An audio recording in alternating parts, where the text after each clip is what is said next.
called Stop the Self-Sabotage podcast, where we are help hyperachieve women break free from the pattern of hold the back in their life. Hmm. I'm Riya Wang, and along with me is my co-host, Wei Houng. Hi, Wei. Hello. Hello. We'll explore how self-sabotage sneak into our life, and more importantly, how to stop it. So whenever you are in your career, health, or you are in your relationship, self-sabotage is a circle that we can break through. Mhm. Today, we will share more insight, strategy, and stories to help you reclaim your power and associate with your success. Let's dive in. Highway, let's dive in. Talk Yeah. about the self-sabotage. I'm not getting excited about that You know, because I no, I'm super excited about having doing this podcast with you because I think for the last decade and a half, that's most of what I was doing for my clients is to help them eliminate those self-sabotage patterns. So to for us to do a dedicated podcast, oh, there's just so much that we can do to help share that. And like we were talking about before the podcast began, I like the timing of what we're doing here because maybe 10 years ago, 15 years ago, self-sabotage wasn't quite as popular because I think people just weren't aware of it, that it is actually a really big problem, right? oh, absolutely. I wanted to say I'm the bigger fan about the self-sabotage before. Yeah. before. I wanted to say because I didn't know when I'm doing that things. Hmm. We a lot I think relate with how the way how do we grow up, Yep. the cultures, Hmm. then the environment. Especially you and me, we know we are the Yeah. Asian culture. I think Yeah. they are really good to do that self-sabotage, constant in the push. You're Yeah. never good enough. Yeah. And if you're watching this and you are Chinese or of any Asian cultural descent, you know what we're talking about. And it's so extreme sometimes that self-sabotage is part of this humility piece that is built in. Like you almost are taught to self-sabotage yourself so that you don't show up too arrogant or you don't show up too egotistical, right? In our Asian cultures, it's almost taught to us that nobody likes someone who's too confident or who's too braggadocious or who's too big in the world, right? Everybody needs to stay in their lane and play small and don't rock the boat. At least that's what I grew up with. Yes, yes, definitely. We are like that.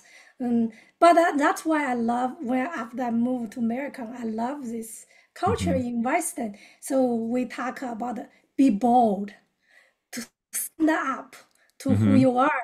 But Hmm. before we be bold, we be stand up who we are, we have that self-doubt. Yeah. Then like to hiding in the shadow, Yep. doesn't want to come out because that's the culture we are from. That we don't know if we get a job, will be feel embarrassed or Yeah, I feel know. shame, something like that, right? Yeah. No, I remember my dad was telling me when I was growing up, is just keep your head down, do your thing. Don't stand out. Don't stand out. I'm like, and he and I are very different. I think being an engineer and a brilliant man, loves being in the lab.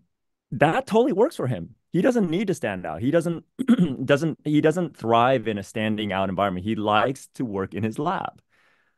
I'm very different from him. We are very different people. And it took him 40 years. I still remember like over 10 years ago, he was telling me, he's like, you and I are very different people. I was like, yeah, it took you over 40 years to figure that out, Dad? Really? Really? Okay. We're, I think we all different and Yeah. we all unique from different part. But Hmm. a lot of we come back to our self-sabotage is how we growing up. That Hmm. as I shared my story you many times with you, you already know my Yeah. background growing up, be sold to another family, then feeling be abandoned, the scary, the fear Hmm. behind me is feeling never good enough. then Yeah. constantly working on my self-doubt, awareness, Yeah. self-doubt, you know. Yeah. Then I wanted to share yesterday I was working with one of my clients, Uh-huh. but before I working with her, I working on myself.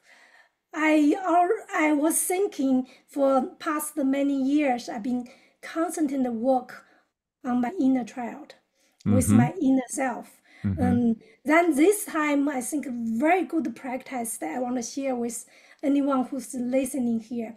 So if you don't know how to connect with your inner child, Mm-hmm. then you couldn't imagine what your inner child. Then go looking for the childhood picture. Find the one maybe few years old or 5 years old, even 10 years old, before that cultures, Mm-hmm. before everything was add so much condition in you. Mm-hmm. So look at the photo, then look through the eyes. What is naturally who you are? Mm-hmm. Mm-hmm. Yeah, I never I, did that before. That sounds amazing. That sounds like a really cool. I think I will do that. I have a picture sitting just over there of myself as a little kid. I was looking through my pictures. You know, we grew up very poor that time. Doesn't have Mm-hmm. a lot of photo. I only found one photo of me that was 2 years old. Mm-hmm. Then I was standing there. When I started doing this exercise, oh my gosh! I want to share with you, Wei, how Yeah. powerful. When I look at myself, I was close my eyes. I wanted to connect with her. Then go through that sessions, I found out she was so scary, doesn't want to connect with me. Mm-hmm. Mm-hmm. Then I Mm-hmm. realized that, oh my gosh, I have this flashback, go through this healing journey. So I not share each step of here. If you want to learn more later after this podcast, you can connect with me and we can do some work like that, Yeah. how to connect with inner child. But I want Yeah. to share the one thing is I stand look at that baby girl of me scared, and there I suddenly realized that, oh my gosh, I never gave her the love she Mm-hmm. deserved Mm-hmm. because I Mm-hmm. constantly push her growing up so fast. Yeah. Then Yeah. constantly that push her to be strong, even she's scared. Yeah. Yeah. So You know, that's so sabotage. powerful. Yeah. So Just talk powerful. with this way, I feel like a goosebump with that. Then after that session, I was teared up. Then Hmm. after that, I suddenly feel the huge release. Yeah. Okay, that is deeply self-love. I connect with my Yeah. inner child. I think a lot of people don't realize just how powerful what they call inner child work is. What happens is we think inner child, well, it's just a child. Well, the reality is the inner child drives a lot of our decisions as adults because the inner child represents the core belief systems that we started with, that we built the foundation of our life with. And what happens is, as adults, what we're doing is we're taking the inner child beliefs and kind of like manipulating it to fit in our adult world. So if the inner child belief systems don't support what we're trying to do in our adult life, that's where we have like that those challenges, right? We call it dissonance, that disconnect with ourself. And I know so many people that specialize in doing inner child work, and I've done so much of that myself, as well as helping clients doing that, just like you have. And it's every single time what it does, it helps you connect even deeper with yourself. I always tell people, like, who say, "Oh, there's a generation gap between my parents and I, between my grandparents and I." No, I always tell people the biggest generation gap is between our adult self and our inner child.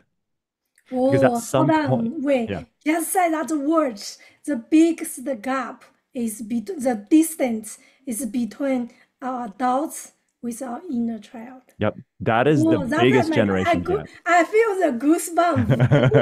Yes, that is. Right. And so Um, instead of trying to resolve the generation gap between our parents or grandparents, Just stop. If you can resolve the generation gap between your adult self and your inner child, guess what? That's what I did, and my relationship with my dad improved. My relationship with my mother improved. My relationship with my aunts and uncles also improved because I was more congruent with myself. So now it was easier for them to see me fully in I wanted the to unique say, nature of me. us growing up, remember I was in the business group. I was Hmm. asked one question: Who never ever criticize yourself? No one raises their hands, right? Right. Especially we want to talk about the high achieve woman, Hmm. high achieve people. Yep. That believe me, high achieve is good strength that give you a driving and give you go get where you want to be. Hmm. But behind that, what is the cost of high achiever? Is overwork the time. You never get the time to nurturing who you are. Then Hmm. constantly focus on work, sacrifice your time to build a better relationship, Hmm. sacrifice your sleep. Probably you even your sleep, you constantly think about the work. I just experienced that. That's how I started become from high anxiety to break down to panic attack. Hmm. Hmm. Until I understand, have to stop, break that, then to taking care my inner child. Yeah. Yeah. And that's when you start to, because if we look at all the different things that we're doing as a byproduct. So the sad thing is when it comes to hyperachieving women, they look at the things that are unpleasant about their hustle, right? Overworking, anxiety, having to take medication to get through their working through sickness and all those different things. They see that as like as a demonstration of their commitment and conviction to success, really financial success, right? Or, career success, which is still leading to financial success, right? Because if you look at what you're sacrificing your well-being, your health, your relationships, you're sacrificing a whole bunch of different things just so that you can demonstrate to the world, but at what cost? And so what we're talking about here is shifting that understanding that when you are doing those things, you are doing little micro self-sabotage patterns that will ultimately undermine your greater goal. Because I'll share a story about this woman that my mom was always using as a motivator for me when I was growing up. Look how successful she is. Look how much money that she makes. She has so many companies and she has also all this real estate and blah, blah, blah. And for the most of my younger life, I kept hearing about how successful she was and how much money she was making. Really, mostly it was how much money she was making, right? And all her kids don't have to worry and blah, blah, blah, blah, blah. When I went to college, I stopped hearing about her. The last thing I heard was like my mom goes, look, she finally retired. She has all this money, blah, blah, blah, right? And then I stopped hearing anything from her. So finally I was curious because I heard about her all my life and I asked my mom, what happened? She said, oh, she passed away. I was like, didn't she just retire? And my mom goes, yeah. My mom really didn't want to share because she knew she spent all my younger life motivating me to be just like this woman, to strive to be like this woman. Well, what happened was she worked so hard, sacrificed so much that when she retired 3 months later, her body gave out and she passed away. Everything that she built was now going to the people who just they enjoyed it, but she never took the time to teach them how to do what she did. So all they did was spend the money. Yeah, I want to say we wanted to give some tips if someone who's high hyperachiever woman. Hmm. So what is the sign that she is high achieve woman? Can you give one and two line? What is the sign about the high achieve woman? Hyperachieving woman, what you often see is that they have all the strategies that people recognize as success, right? They have goals. They have dreams and desires, right? And a lot of it is driven through achievements through their business. You can tell that from one job to another, if they've gone through multiple jobs, each one is one step above the other, one step above. There was no up and down. It's a constant improvement, right? It's a constant growth. And same thing with what their financial acumen, their portfolio of investments and everything. Hyperachieving women are very driven, right? No nonsense. And that's typically what you see. And then people say, wow, she's a hyperachieving, not just like a high achieving, but a hyperachieving woman, right? No nonsense, and she will kick your butt if you kind of like get in her way type of, right? And also, yes, definitely, that's a go-getter. We say it's It's go-getter. like go getter, and you can feel it. You can You feel can that feel energy. It's that. like no Yes. nonsense. Let's get right to the point. Let's get That it done. is a great string, as I said. But here we talk about what is behind that strings. So What the is byproduct, sabotage? yeah. What is the sabotage behind that? I think So, I always working with high achieve women. They mhm, come to me. The number one things you can see they have a bad quality of sleep mhm, because they constantly think about the work. right. And also here, very interesting is usually they don't have very good relationship with romantic relationship. Or it's a lot of ups and downs, right? Yes, Or yes, maybe they're in and out of relationships, right? yes, definitely. So I don't want to highlight who was that one before, like here is in front of you. But now I think be regularized. If you are high achieve woman, then how to calm down. So here we and I wanted to share a few tips Mm-hmm. with when you aware, how do you aware you are achiever when you in the busy schedule keep doing, keep doing. So how do you aware that? I want to share when I was working last week. One time, after a few hours, I forgot the I forgot the break. So now I put every hour I put 10 minutes alarm there. So I take a 10 minutes break. These are the Pomodoro type of timers, different times. And Yes. you just So I have that on my desk. if you are a high achieve woman, remember put the clock in your love, in your phone. Then just every hour, or even every half hour, you do Yeah. 5 to 10 minutes. And I want to share another the tips when you do when you relax, you can just leave your computer, leave whatever you work, have 5 minutes, maybe just rub your fingers, then touch a little bit of your skin. That help you bring back your present moment, Hmm. calm down your hyper nerves. And like you Another always say, tips, breathe, yes. breath work, just breathing and pay attention to your breath. And don't underestimate the simplicity of these strategies because it's through that simplicity where we start to develop powerful strategies to easily integrate into our day. Because if it's too hard or too complicated, let's face it, nobody's going to integrate it. Nobody's going to use it. Keeping it simple, and nature is simple. It's just remember, human beings make it complicated. So nature in and of itself is simple. And so the nature of a breath, what it takes to actually just calm the nerve and stabilize our cranial frequencies is as simple as paying attention to your senses, rubbing your body, focusing on a specific part, or going into nature and just focusing on your breath and just taking it all in, everything that's in this moment, right? And you could do that anywhere. Even if you don't have nature, you could just pay attention to the sound and the hum of the machines in the room, right? What the air feels like. What is it that you smell? Just paying attention to those senses will bring you away from the future, from the past, and right to now.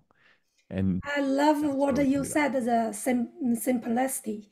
So simple. If you don't have time, you in halfway in the work, it's very stress. You don't have time to walk in the nature. But even you put a sip of your water, remember, take it slow. Then feel like when I holding this cup, beautiful Hmm. cup. When I holding this cup, I feel the weight. Yep. How heavy is the weight and the temperature. Mm-hmm. This that's cold, make me feel good. Yep. And what is the color? So pay attention for little bit details Yep. of just 5 minutes. Yeah. That's super powerful. We talk about the way left brain, right brain. To be feel more love, compassion, especially self-love, we need to more use our right brain instead our use our left brain to analyze it. That is hyperachiever always analyze something. Mm-hmm. Use our right brain or do little bit of simple exercise. Yep. Try that. Then Yeah. next week come to tell me and the way how that Yeah. work for you. Exactly. I mean, scientifically, what happens is this is that, the right brain, left brain is just helps us understand there are parts of our brain that are responsible for creativity, expansiveness, ideas. And it's not the part that helps us get everything done. And to able to make sure that we're incorporating both sides throughout the day or both aspects of our mind, it's what we call all those things that we were talking about, your senses, your smell, the sound. Those are what we call the submodalities of what is part of that part of your mind. And those submodalities are an easy way if you just pay attention to what it feels like, what it sounds like, what it tastes like, what it looks like, what it smells like. Those submodalities will help activate those parts of your mind to give your mind that break that it so needs in that moment to minimize the elevation of the stress levels. Because here's something that we forgot to mention, Ria. The reason why self-sabotage is so sneaky and so challenging is not because it's complicated to fix. It's because most of the time, self-sabotage, we don't know that we're self-sabotaging until we've already self-sabotaged.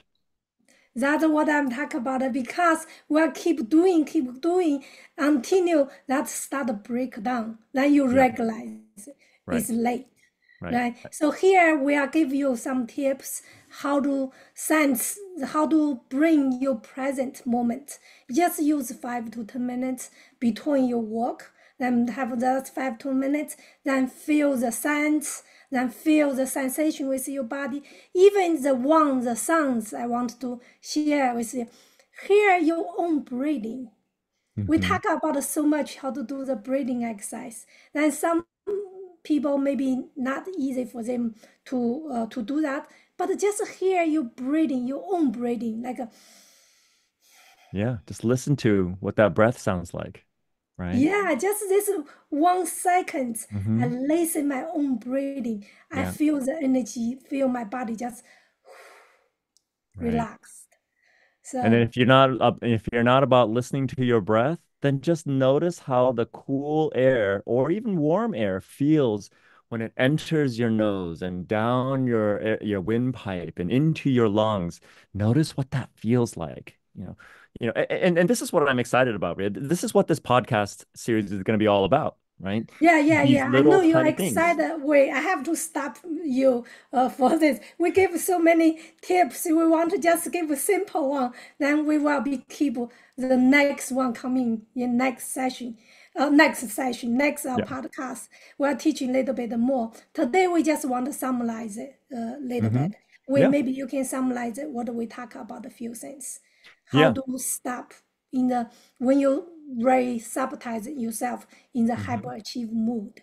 Yeah, I think so. I think the summary, I mean, the main point for today being this, like the launch episode of this podcast, is to recognize that self-sabotage isn't just a simple thing, one solution type of thing, because everybody's different. Self-sabotage is different for everybody. And what's sneaky about it is that we usually don't realize we've self-sabotaged until it's already done, in which case that's what makes it hard because we don't know we're doing it until we're doing it. And that's why it's important to do the fundamental pieces as soon as possible. The minute you feel that, I mean, I think another episode we can talk about how to reverse engineer something that you've done. But for now, start doing the simple, basic things. Start to integrate that because for those who are hyperachieving, but also live a full, healthy lifestyle, they breathe, they pause, they pay attention to what's going on in the moment.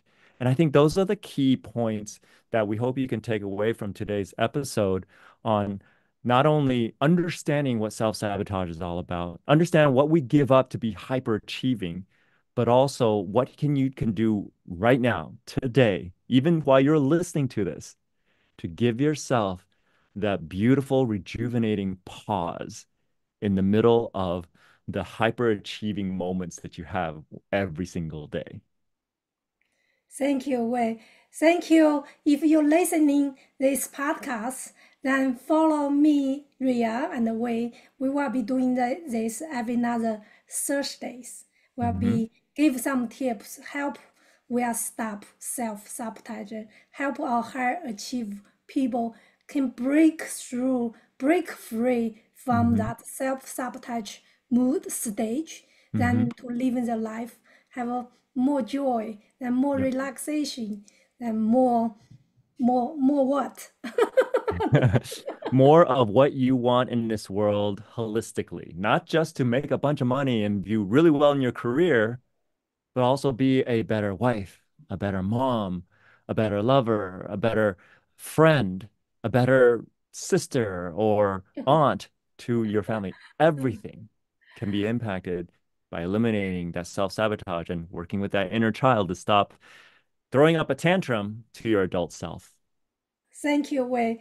Thank you, everyone. So, if you are listening there, remember when you go home after this, maybe do the exercise, talk about how to connect with the inner child. Hmm. Then find Hmm. your baby photos and try Yes. how to connect that.